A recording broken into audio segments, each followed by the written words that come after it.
Woman was sexually assaulted by hooded figure called the Devil, helped by cult of Satanic nuns, then buried alive overnight at orphanage. A woman yesterday told how she was subjected to a satanic sex ritual by nuns at a notorious orphanage. She described the sisters who ran it as a sadistic cult which presided over bizarre rituals.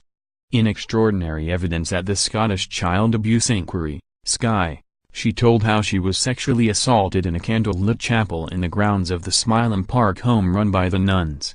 The man she said was responsible was wearing a hood, and the sisters told her he was the devil. Afterwards, she said she was buried alive overnight at the orphanage in Lanark, then forced to bathe in what she was told was blood. In other chilling evidence, the SCAI heard a young girl was beaten by nuns, and never seen again. The claim comes after previous allegations that deaths of children at Smyllum were covered up. The testimony about the satanic sex ritual is the latest in a catalog of evidence about abuse at the home, which was run by a Catholic religious order and closed in 1981. The alleged victim addressed a hearing in Edinburgh yesterday, using the name Janie, and said she had been born in 1961 and was admitted to Smyllum in 1965. She said, "To be honest, nowadays I think they were a cult. They would take us from our beds at night, they would take us to the big field, outside Smyllum. There was quite a lot of us, with the sisters, 5 or 6 of them, maybe more. They would take us out into a big field and make us stand in a circle and dance around a tree. They would take us to the back of a chapel, they would take us down the stairs, it was dingy and dark with candles. There would be a big square slab, they laid me on that." Janie said, "I was sitting on one of the nuns' knees, they gave me a lollipop. They said, 'The devil's coming out now.'" She said she did not know who her abuser was, but it was a guy in a hood, and they said it was the devil. She was sexually abused by the man, then taken outside, where they buried me alive, left me there. One of the nuns whispered to her, "Don't worry, you will get back out." She said she was buried in a drain and left overnight, and released in the morning. Janie said the nuns dragged her upstairs in the home, where she was forced to take a bath in what she was told was blood, but now believes to be red dye. She said, "They made out it was blood, they soaked me under it." Janie also said she was constantly tied to her bed and had masking tape placed over her face while nuns tried to suffocate her with a pillow. On other occasions she was trapped in a wardrobe in her room, but was never sure why. Janie said, "I've not got a clue. It's just like they liked doing it. Maybe I was hyper, or wanted to play." She said the children were once woken by a nun carrying a box that she had said contained a baby.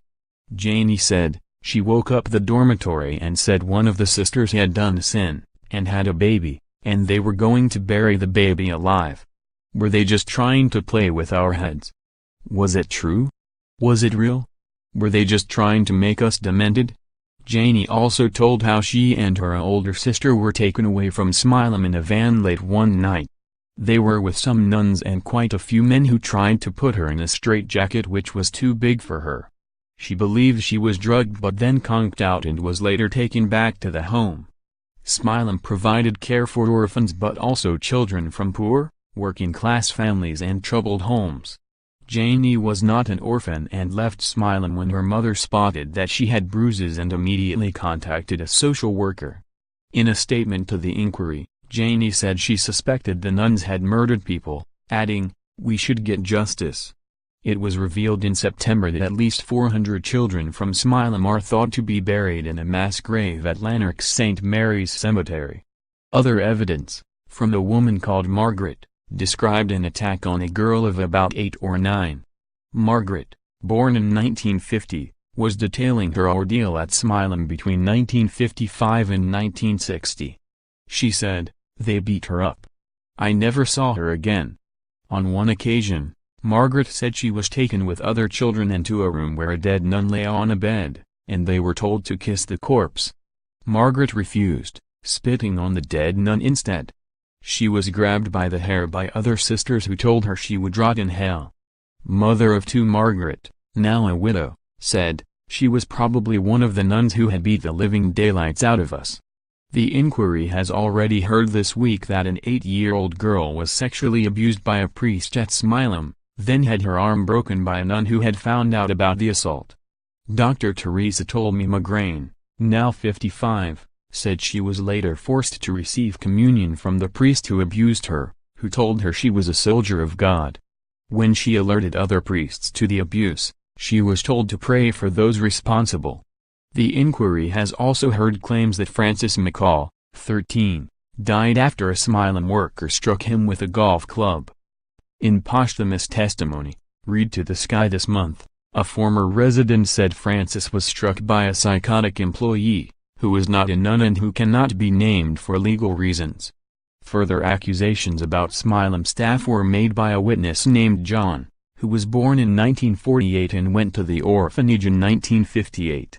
He described the home as a concentration camp where nuns used hairbrushes, concealed in their tunics, to beat children.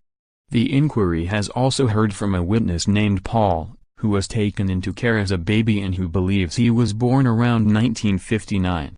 He said he was raped by a priest at Smyllum after revealing that he had been sexually assaulted by another clergyman.